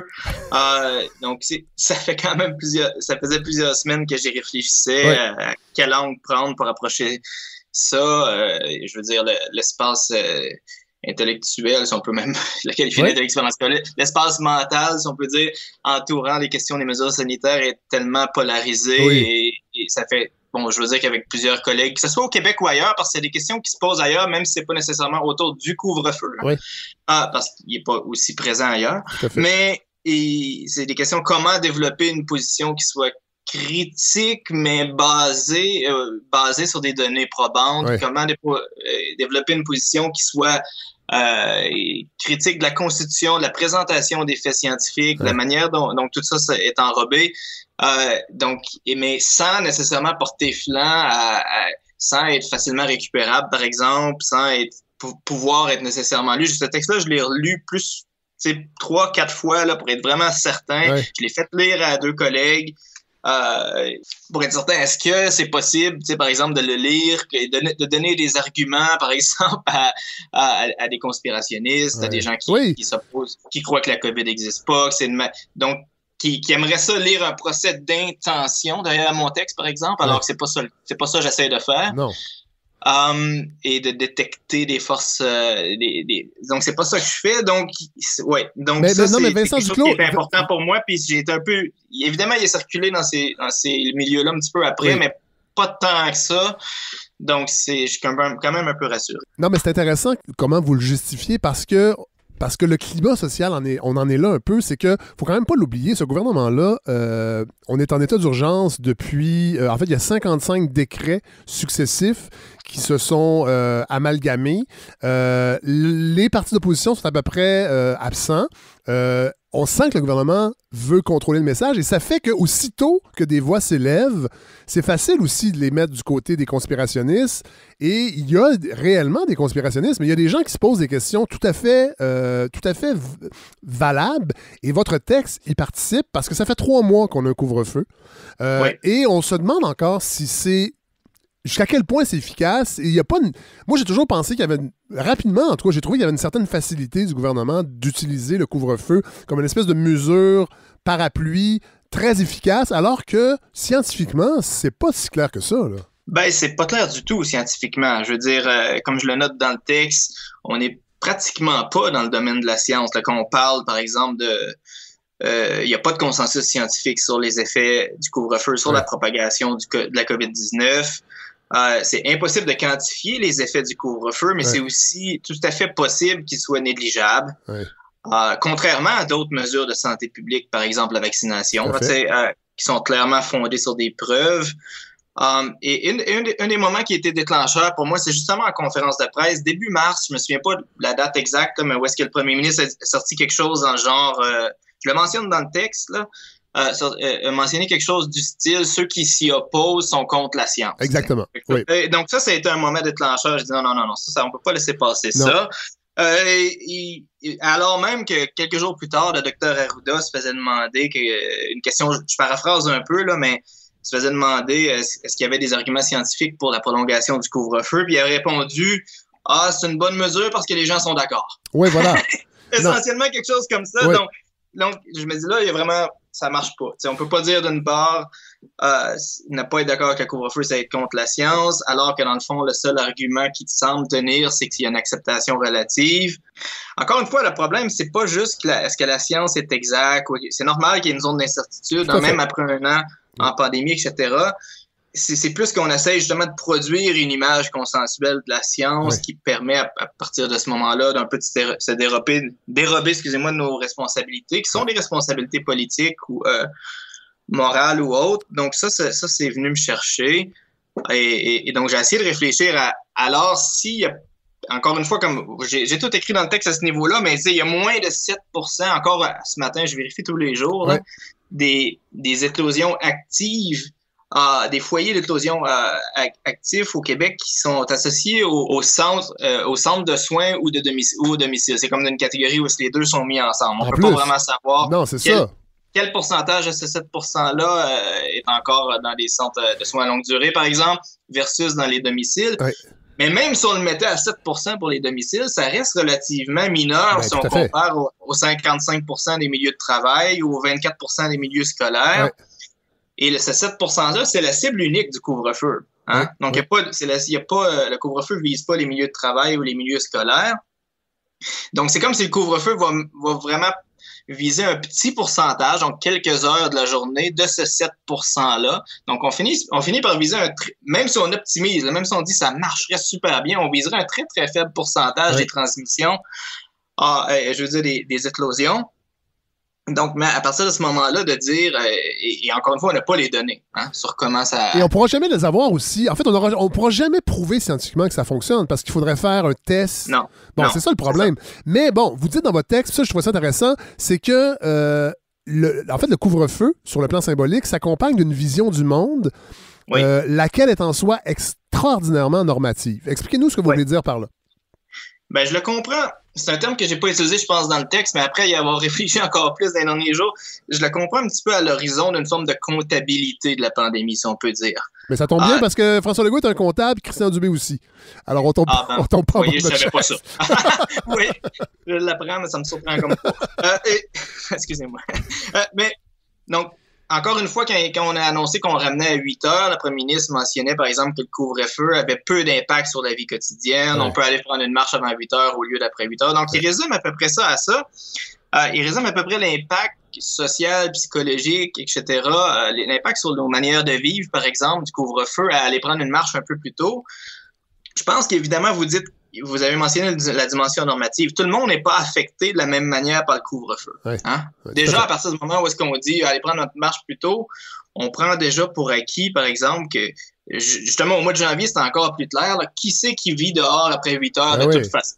Il y a une dimension un peu comme ça, puis sa manière de gérer la question de l'itinérance, puis les itinérants qui était vraiment, ça rendait ça encore plus flagrant. Tout à fait. On se rappelle, il avait dit les itinérants. En fait, il avait peur que des gens se fassent passer pour des itinérants. Ça, c'était vraiment... Ça se peut pas dire une chose comme ça, mais ça induisait l'idée que d'être dehors après 8 heures, c'est socialement pathologique quasiment. Là. Oui, c'est une forme d'asocialité. Ouais. Clairement, c'est une forme de comportement individuel déviant. Ouais. Dont le rôle en tant que chef du gouvernement serait de le gérer à un certain point. Ouais. Puis le couvre-feu joue ce rôle-là. Mais pour revenir à la question de la comptabilité, le premier ministre aime parler, puis il n'y a pas nécessairement tort à ce niveau-là, d'une question d'équilibre entre les coûts sociaux, par exemple, ou psychologiques d'une mesure, etc. On peut dire qu'est-ce qui est inclus, qu'est-ce qui est intelligible, qu'est-ce qui est visible dans cet équilibre-là, dans cette balance-là. Par exemple, si on prend quelque chose comme une perte économique, si on parle, disons, un nombre de pertes d'emploi, une perte de chiffre d'affaires, etc., ça se met en chiffres. Ouais. C'est assez visible. Donc, il y a beaucoup de monde dont c'est le travail de s'assurer que les décideurs le gardent sur leur radar. Ouais. Donc, de transmettre ces informations-là, de dire, par exemple, il y a une chute d'achalandage, je sais pas, dans les restaurants, les cinémas, etc. Les salles de spectacle, oui. On peut les quantifier, puis c'est bien. J'ai rien contre le fait qu'on puisse les quantifier et faire des représentations en lien avec cette quantification-là. Donc, ça reste sur le radar, c'est une forme de visibilité, si on peut dire. La pandémie rend des choses visibles et d'autres choses demeurent relativement invisibles. Ou on peut aussi dire certaines choses sont plus intelligibles, puis d'autres sont plus difficiles à représenter. Il y a des formes de souffrance, par exemple, des formes de détresse, qui sont beaucoup plus difficiles à mettre en chiffres. Et je suis assez convaincu, en fait, que le type de détresse et de souffrance provoquée par le couvre-feu se traduit beaucoup moins bien en tableaux et en chiffres. Oui, tout à fait. Et donc, la question de la légibilité et de l'intelligibilité, est-ce que c'est visible? Est-ce que ça fait sens? Donc, il y a une question de comptabilité puis de représentation ici, qu'on peut dire, de comptabiliser ce qui est visible, ce qui n'est pas visible, les effets, etc. Donc, il y a vraiment un travail de traduction, si on peut dire, des affects, de traduction des modes de vie, de traduction, je les connais un petit peu hier, là, quand on a vu la question du golf et du tennis, etc. Je suis bien d'accord là, qu'on relaxe ces mesures-là qui ne faisaient pas beaucoup de sens, là. Mais je les connais un petit peu, je disais, c'est quoi le secret, là, les marcheurs de nuit, comment est-ce qu'ils devraient être capables de traduire leur perte, perte dans leur qualité de vie. Pour être écouté et entendu du gouvernement. Oui, donc c'est clairement pas sur leur radar. Là, c'est pas seulement qu'ils maintiennent le couvre-feu, c'est la manière aussi. C'est la manière de dire « ça affecte pas vraiment personne, ça ». Ça montre qu'il y a beaucoup de choses qui sont déconnectées du terrain, de la réalité, du moins de mon quartier. Mais Vincent Duclos, il faut quand même le dire, ce gouvernement-là est très peu présent sur le plan électoral là, à Montréal. C'est un gouvernement de banlieue. C'est un gouvernement avec des électeurs probablement en majorité qui sont propriétaires d'une maison unifamiliale avec un grand terrain, avec peut-être une maison à 2 étages plus un sous-sol. Et c'est difficile pour eux. Et sur le plan même politique, c'est pas si payant que ça d'essayer de comprendre que des gens qui vivent en ville, dans des appartements, ont peut-être besoin parfois de sortir et qui sont aussi responsables que les autres par rapport à la pandémie, qui vont pas nécessairement se rassembler parce qu'on a l'impression que tous les gens qui vivent après 20 heures se rassemblent sans masque chez d'autres personnes et ils font la fête. C'est ça qui est problématique aussi. Oui, c'est un peu l'image qui a été donnée. C'est une forme de délinquance presque. Et qu'on dit, par exemple, comment est-ce qu'on pourrait répertorier les gens qui vont faire la fête chez des amis après 20 heures? C'est impossible. Mais de la même manière qu'on le fait avant 20 heures. Oui. Je veux dire, c'est pas une forme de socialité complètement différente. Je veux dire, comment est-ce que les policiers font ça à 18 heures? Comment est-ce qu'ils le font à 14 heures? Je suis pas policier, donc je sais pas, mais... Les complotistes, là, ils vont bruncher si le couvre-feu est à 18 heures éventuellement. Là. Ils vont pas se mettre à croire à la pandémie parce que le couvre-feu est plus tôt. Non, ça s'adresse pas à eux du tout. Une mesure comme celle-là, ça s'adresse pas je veux dire, c'est possible aussi de coucher chez des amis puis de pas ressortir. C'est pas... Je veux dire, la mesure, ça s'adresse tout simplement pas aux complotistes. Ça s'adresse si on voudrait un peu caricaturer aux jeunes, aux gens qu'on soupçonne de marcher, Et moi, je pense qu'elle fait beaucoup mal à des gens qui ont des horaires atypiques, à des gens dont la santé physique et mentale dépend. Par exemple, je sais pas, moi, 8 heures, c'est quand même l'heure qu'on couche les enfants. Moi, puis on voudrait sortir après parce que on peut pas avant, tu sais. Mais non, parce qu'il faut faire le souper, il y a plein de gens que c'est leur réalité, là. Donc, comme vous disiez, je pense qu'il y a une déconnexion. Le couvre-feu est un peu... La légèreté avec laquelle il est traité est un peu le symptôme de cette déconnexion-là, d'une désinvolture. ça s'accompagne d'une vision du monde qui est en soi, comme vous l'avez dit, normative. Ça nous sert, moi, ça me sert comme anthropologue un peu à creuser et à mieux comprendre comment s'opère le partage entre ce qui est visible et ce qui est invisible dans la gestion de la pandémie. Mais Vincent Duclos, je pense que dans votre texte aussi, vous mettez le doigt sur, moi, à mon avis, ce qui est la vraie philosophie derrière ce fétichisme du couvre-feu que François Legault semble démontrer. Et je vais vous citer, là, s'il y a bien une chose que la littérature en anthropologie de la santé mondiale nous apprend, c'est qu'une insistance exagérée sur les comportements individuels tend à camoufler différents enjeux organisationnels et structurels. Et je pense que c'est ça le nerf de la guerre avec cet amour du couvre-feu. C'est que ça remet la responsabilité. Si ça va pas bien, si la pandémie perdure, c'est à cause de comportements individuels déviants. Et ce n'est pas la responsabilité du gouvernement. Moi, c'est comme ça que je le vois. Oui, parfaitement. C'est ce que j'ai voulu affirmer. Puis en effet, il y a une longue littérature, beaucoup autour du VIH-Sida, etc., de blâme, de suspicion, où on individualise des problèmes qui sont essentiellement collectifs, là, des situations structurelles. Ah, ben OK, vous êtes anthropologue.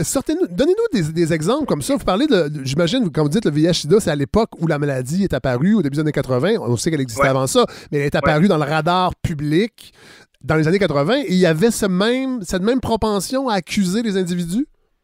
Oui, c'est définitivement, il y avait une dimension où est-ce qu'on problématisait, on pathologisait littéralement des comportements sexuels considérés comme déviants. Il y avait toute une histoire là-dessus. Si on regarde à peu près n'importe quelle épidémie, c'est accompagné de cette tentation à individualiser des problèmes de santé qui sont essentiellement sociaux, à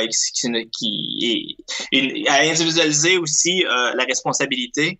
On a eu la même chose avec Ebola en Afrique de l'Ouest, que j'ai suivi peut-être un peu plus près en raison de mon âge. Là. Donc j'étais au postdoc à ce moment-là, où est-ce qu'on a vraiment vu à la base, c'est la faute des comportements culturels, c'est la manière dont les gens enterrent leurs morts, etc. Donc, c'est pas la pauvreté, c'est pas l'absence de système hospitalier fiable.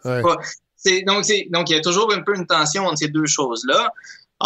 Et oui, dans le cas de la fonction du couvre-feu, c'est de symboliser un engagement à faire tout ce qui est possible pour prévenir et punir des comportements individuels déviants. On peut dire, je le résume comme ça, là, et le problème avec ça, si on peut dire, même si en effet les comportements individuels contribuent à la pandémie, c'est une dimension, c'est qu'en faisant ça, il y a tout un ensemble un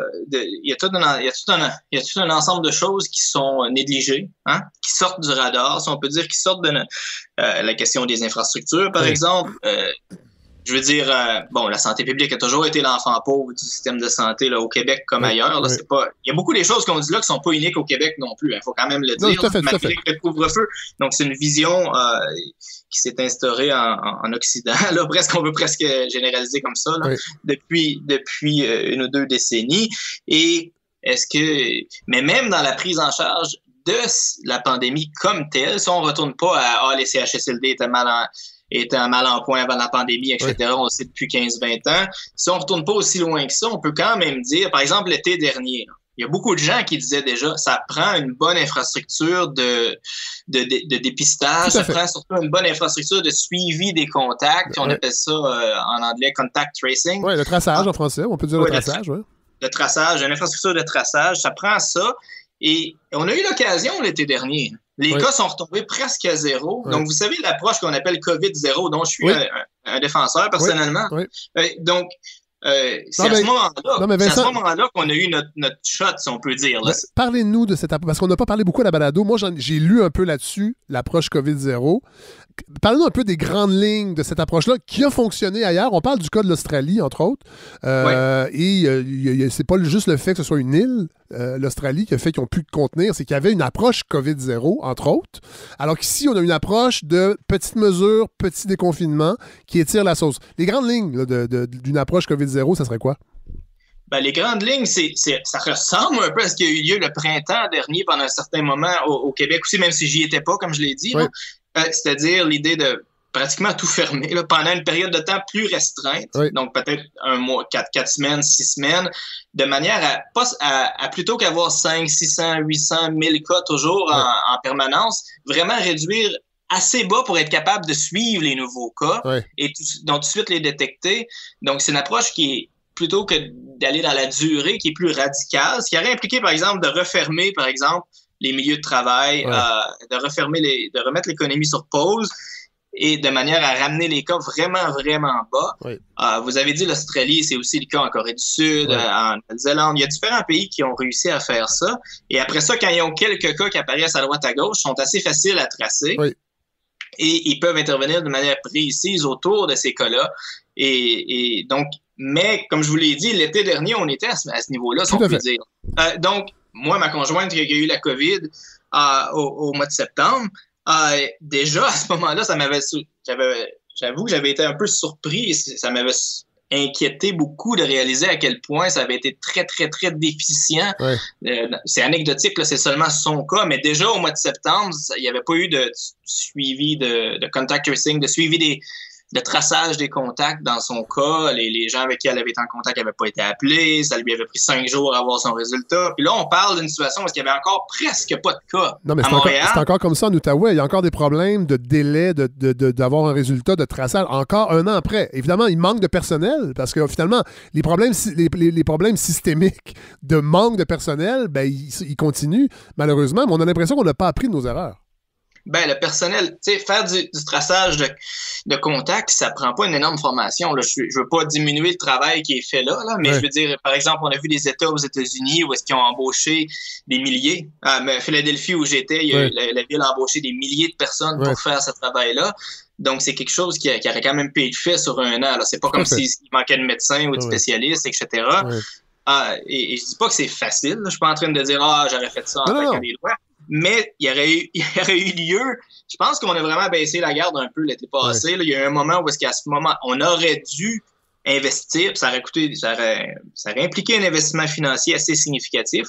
Investir pour justement se dire quand les cas vont réapparaître, parce qu'il va y avoir une deuxième vague, on va être capable de tout de suite intervenir puis de la diminuer. Plutôt que de faire un autre 6, 7, 8, 9 mois là, à jouer comme qu'on le fait en ce moment. Donc, l'idée, par exemple, qu'il y en a qui veulent revenir avec une approche COVID-0 au Québec en ce moment, je suis d'accord, mais à condition que l'infrastructure soit mise en place. Il ne faut pas recommencer sans arrêt. Non, c'est ça. Donc, c'est beau de dire on les ramène à zéro, mais il faut après ça être capable de les suivre. Mais malheureusement, il faut en avoir quelques-uns. Malheureusement, j'ai l'impression qu'il est trop tard. Parce que là, les gens sont fatigués. Ils sont fatigués de la pandémie, ils sont fatigués des mesures, l'adhésion est moins là. Et là, de tout refermer, et de toute façon, on le sait que ce gouvernement ne fera pas ça, c'est un choix qu'on a fait, puis on verra politiquement s'il y aura un coup à ça. Ben, Vincent Duclos, merci. On va mettre votre texte. Je sais qu'il y a sûrement déjà beaucoup circulé chez nos auditeurs et nos auditrices, mais on va remettre quand même votre texte sur la page Facebook de la balado. Merci de nous avoir d'avoir réfléchi avec nous sur le couvre-feu comme mesure spectacle. Je rappelle, vous êtes anthropologue. Merci, Vincent Duclos. OK, c'est un plaisir. Au revoir. Merci de m'avoir invité.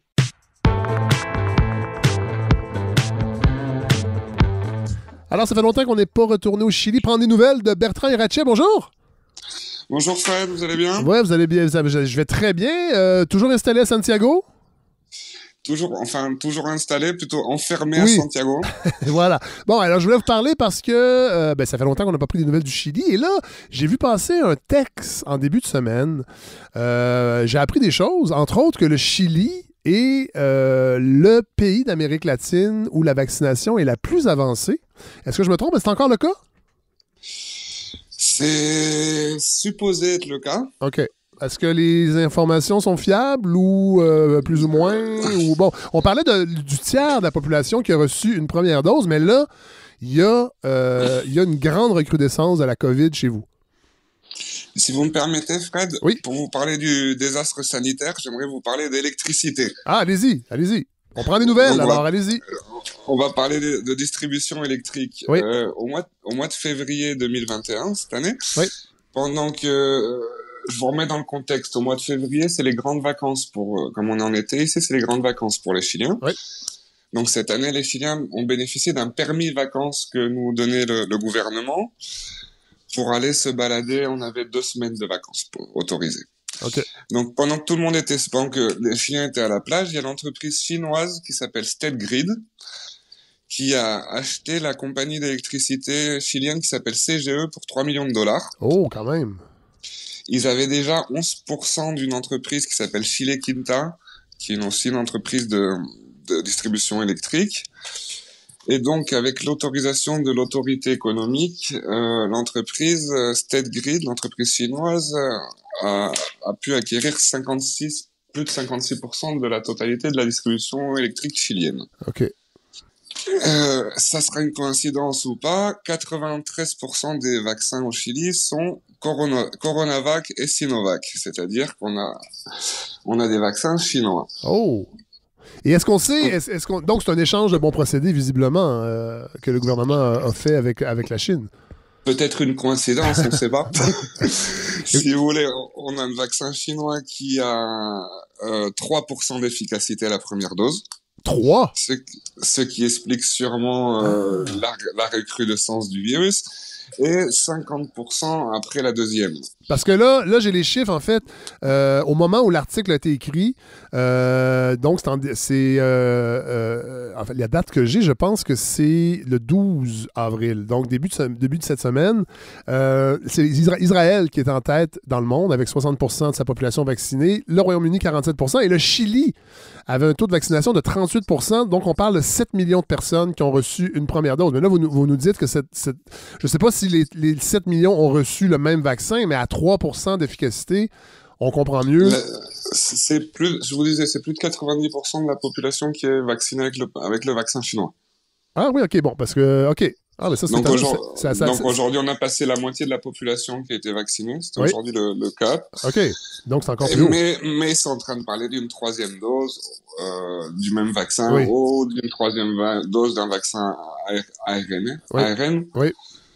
Ce qui est depuis la semaine dernière la grande théorie des services sanitaires chinois qui sont sortis eux-mêmes dire que leur vaccin n'était pas suffisamment efficace. OK, bon. Cela dit, je pense qu'avec Pfizer, j'ai vu passer aussi des textes cette semaine qui disaient qu'une troisième dose allait peut-être être possible, tout dépendant de la progression des variants. D'ailleurs, est-ce que vous êtes aux prises avec le même problème qu'ici, une multiplication des variants qui rend difficile, en fait, qui augmente le taux de propagation et qui rend difficile de circonscrire la maladie? Mais si vous voulez, on a le Brésil à côté. C'est le Brésil, c'est un peu le vortex à ce niveau-là. Oui. On assiste, hier, il y a l'Argentine qui a été obligée de reprendre des mesures aussi par rapport à l'augmentation. Apparemment, 40% des cas au Chili seraient dus à la variante brésilienne. Ah oui, qui est très agressive. Mais encore une fois, Fred, excusez-moi. Oui. Je veux revenir sur le fait, peut-être pour vous donner une explication de pourquoi ce désastre sanitaire. Oui. Quand on était au mois de février, pendant que le Chili était plusieurs communes, plusieurs parties du pays étaient en phase 2, c'est-à-dire en quarantaine le week-end. Oui.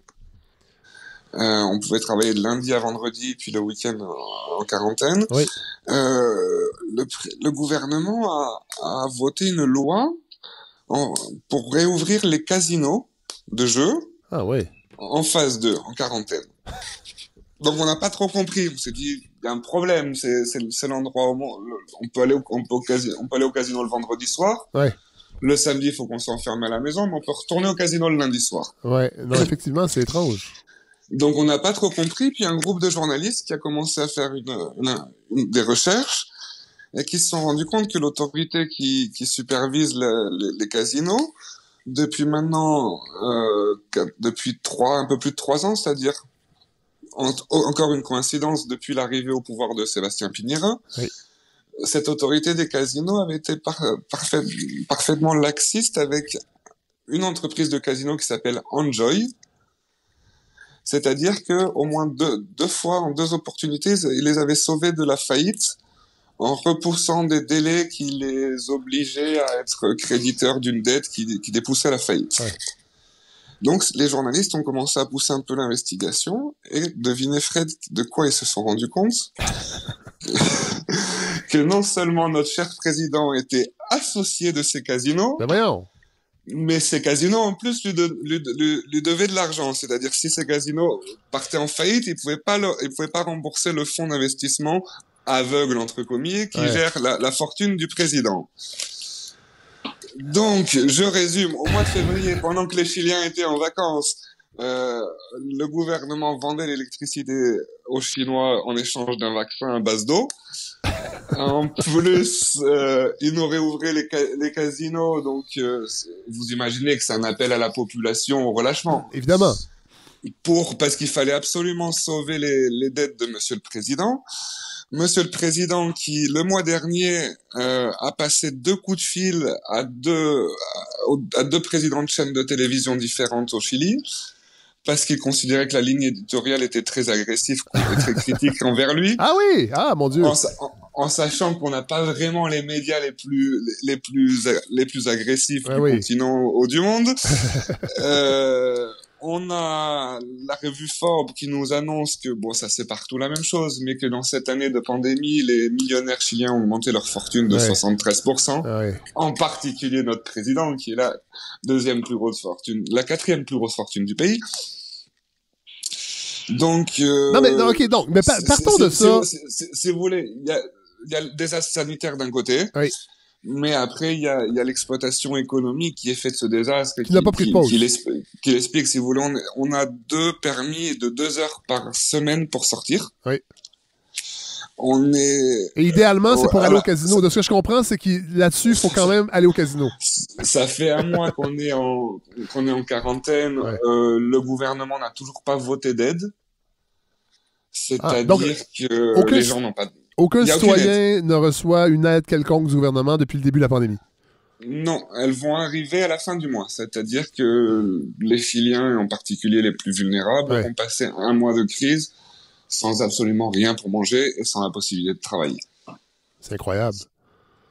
Et comment se porte la population?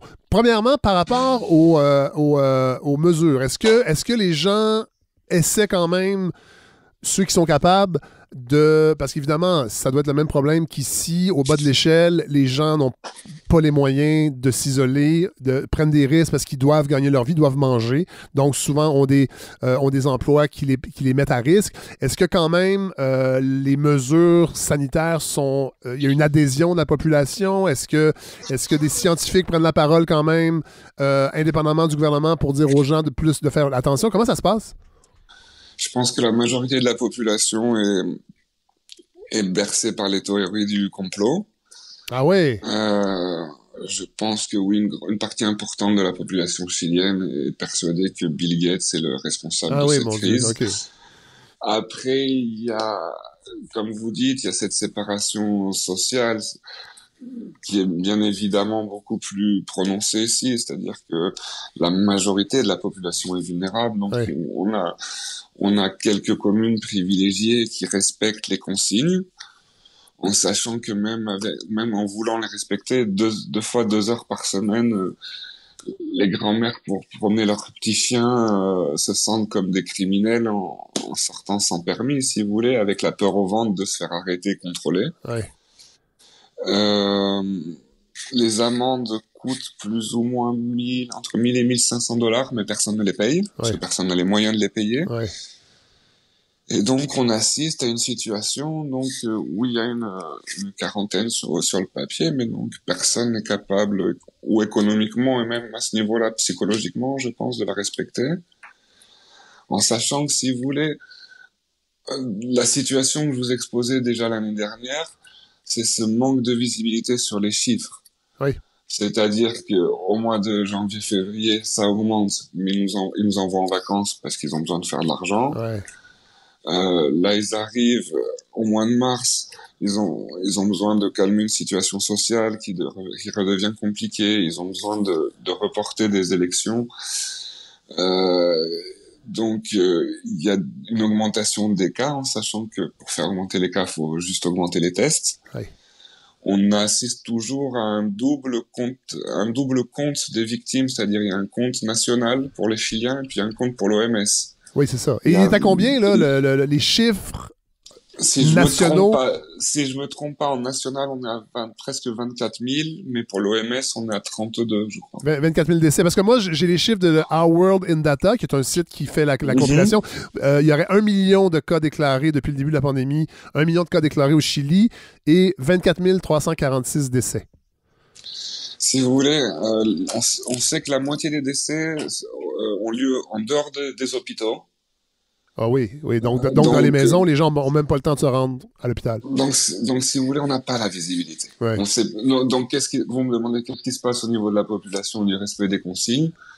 Si vous voulez, la population a le doute permanent si elle est enfermée pour des raisons politiques, si elle est enfermée pour des raisons sanitaires, pour des raisons économiques. Ouais.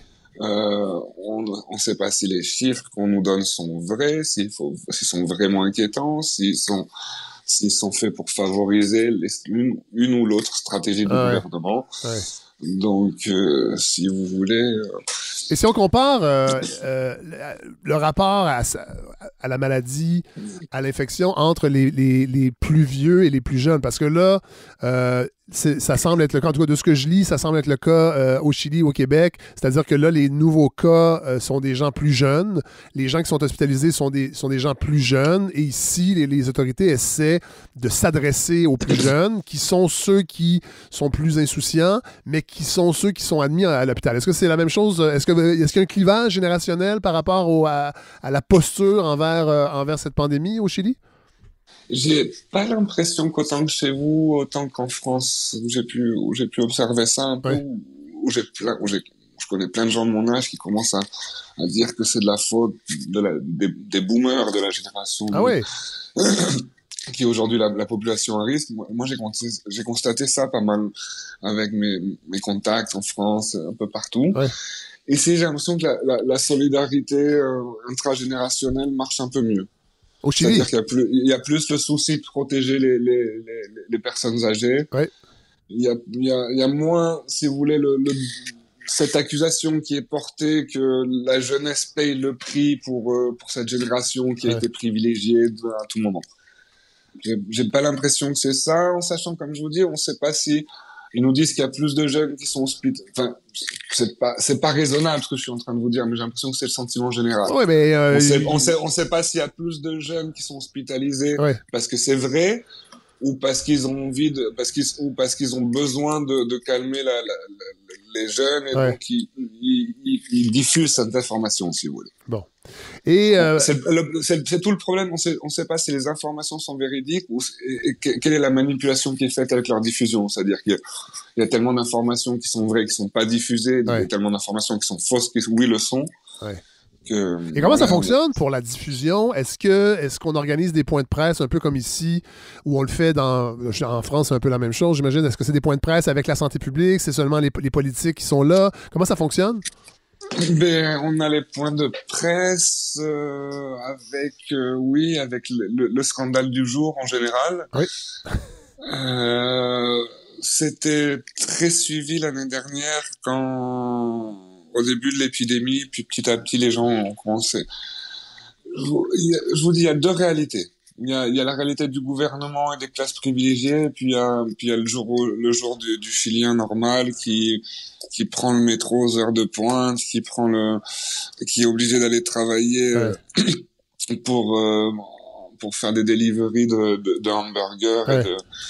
Voilà, il y a Starbucks et Dunkin' Donuts qui sont essentiels, mais on peut pas acheter de vêtements pour enfants ou de produits cosmétiques. Bon, après c'est les mêmes problèmes. C'est les mêmes problèmes qu'on rencontre partout, des listes, etc., en sachant que c'est plus prononcé, plus enclin au populisme, et avec plus de désinformation. On sait jamais si les communicants du gouvernement, ils ont vu ça à l'extérieur, ils trouvent que ça peut marcher, donc ils utilisent comme clé communicationnelle, ou si c'est une vraie information. Bon. Et les mesures, présentement, je parlais d'adhésion aux mesures. Est-ce qu'il y a des mesures qui sont mises de l'avant? Est-ce que les gens portent le masque? Est-ce que le masque est obligatoire? Est-ce qu'il y a une distanciation? Est-ce que... j'imagine que le contexte, évidemment, n'est pas le même. Je pense pas que le télétravail est très populaire au Chili. Certainement pas dans toutes les classes de la population. Mais est-ce qu'il y a des mesures qui sont adoptées, ou c'est vraiment un peu comme au Brésil, où le gouvernement nie la pandémie et n'incite personne à adopter des mesures pour prévenir la pandémie? Si vous voulez, il y a des mesures, mais je pense que là, on a quelque chose de culturel qui pèse, c'est-à-dire que la distance sociale, c'est pas dans la culture latine. Ouais. Et donc, si vous voulez, les gens s'embrassent entre eux, les gens se donnent des accolades. Ouais. Dans les premiers mois, les gens, on a un peu résisté, et puis le naturel a repris le dessus, si vous voulez. Ouais. Et je me permets d'insister, si vous voulez, on a vraiment cette situation de prison à domicile, c'est-à-dire qu'on a 2 fois 2 heures par semaine pour sortir légalement. C'est quand même fou. Donc et les gens, j'imagine, ont peur des services policiers, respectent quand même. Est-ce qu'ils arrivent à respecter ces 2 fois 2 heures-là par semaine? Mais écoutez, moi, Fred, je vous redonne le sentiment de la majorité, pour pas dire la totalité des gens que je connais. Ouais. Depuis quelques mois, c'est un sentiment que je partage. On a l'impression, on sent le sentiment que tomber dans les mains de la police peut signifier n'importe quelle fin possible, en particulier la disparition. Ah ouais. C'est un sentiment commun de mes amis de classes les plus populaires, aux classes les plus privilégiées. Aujourd'hui, tout le monde, on parle de jeunes de 20 ans, de personnes de 50 ans, mes amis de 50 ans, privilégiés aujourd'hui, savent que s'ils rencontrent la police, si le policier, pour X raisons, décide, la fin peut être, je vous dis, même dramatique. Ah ouais. On a tous cette tension. Moi, je vois la police, j'ai peur. Okay. Je pense que c'est une tension généralisée. Ouais. Okay. Qui est plus que l'amende, il y a eu le niveau d'impunité, si vous voulez, tellement haut. Ouais. La toute-puissance et le manque de contrôle des autorités sur la police est tel que c'est aux critères du policier. Ouais. C'est incroyable. Ben Bertrand Irache, merci beaucoup de prendre le temps. C'est toujours un plaisir de vous retrouver, bien que c'est rarement des bonnes nouvelles que vous nous partagez venant du Chili. Mais je suis content qu'on ait quelqu'un sur place avec, évidemment, c'est votre regard à vous. Vous êtes citoyen, mais vous êtes installé là-bas. Mais je trouve ça vraiment intéressant parce que ça nous permet de se comparer, évidemment, de voir les différences et de se tenir. Je le dis depuis longtemps, mais l'Amérique latine a des connexions de longue date sur le plan culturel avec le Québec. Puis je suis content d'avoir quelqu'un comme vous pour qu'on puisse aller voir ce qui se passe au Chili périodiquement. On va se reparler, je ne sais pas quand, on va suivre la situation. Mais moi, Fred, je voulais vous remercier parce que cette nuit, je prenais quelques notes et j'étais là quand même, ça fait du bien d'avoir une opportunité de temps en temps pour pouvoir sortir ça. Oui, mais tout à fait, puis c'est pour ça qu'on le fait. On est vraiment privilégié de vous avoir comme antenne chilienne. C'est tellement surréaliste des fois que ça fait du bien ça fait du bien d'en parler. Ouais.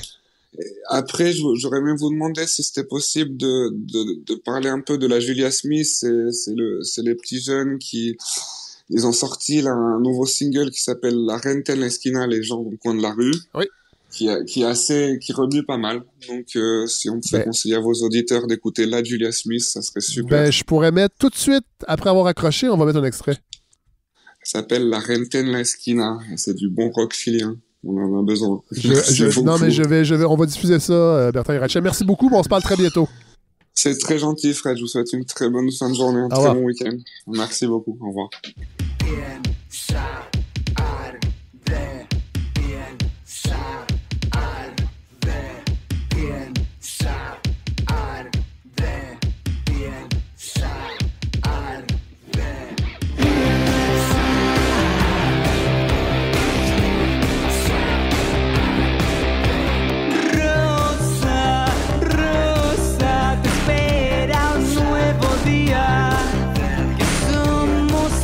Alors, c'est sous ces notes chiliennes de la Julia Smith que se termine ce 29e épisode de la balado Le Fred Savard. Je remercie tous ceux qui ont participé cette semaine à la balado. Godefroy Lorando, bien sûr, Vincent Duclos, anthropologue médical, et Bertrand Irache, notre antenne au Chili. Je remercie Alex Laperrière qui m'a vraiment donné un grand coup de main cette semaine à la recherche pour les entrevues, entre autres. Je remercie Larry Dufresne, évidemment, André Lobansaoun également, qui s'occupe des médias sociaux. La semaine prochaine, retour de François Carabin, notre journaliste sur la colline parlementaire, qui va justement nous parler de la tribune parlementaire qui fête ses 150 ans cette année. Alors, il nous prépare une chronique là-dessus. Notre antenne en Gaspésie, Simon Carmichael, qui va être là également, qui va nous parler de comment la Gaspésie se prépare au tourisme. qui s'en vient cet été avec la pandémie. Évidemment, on le sait, les Québécois ont redécouvert le goût de voyager au Québec. Et Hélène Faradji sera de retour également. Je ne sais pas encore son sujet. Je vais l'apprendre en début de semaine. Et j'ai très, très hâte. Merci d'être là, tout le monde. Bonne semaine. On se retrouve samedi prochain. No tengo cabida, no tengo solución, no vengo a restringir tu vida para mi bienestar. No tengo cabida, no tengo solución, no vengo aquí a decirte dónde debes estar. Ayer éramos 100 y hoy solo uno más. Que se dejen de joder, que ni me digan en cara que no estoy sufriendo. Ja, desde lejos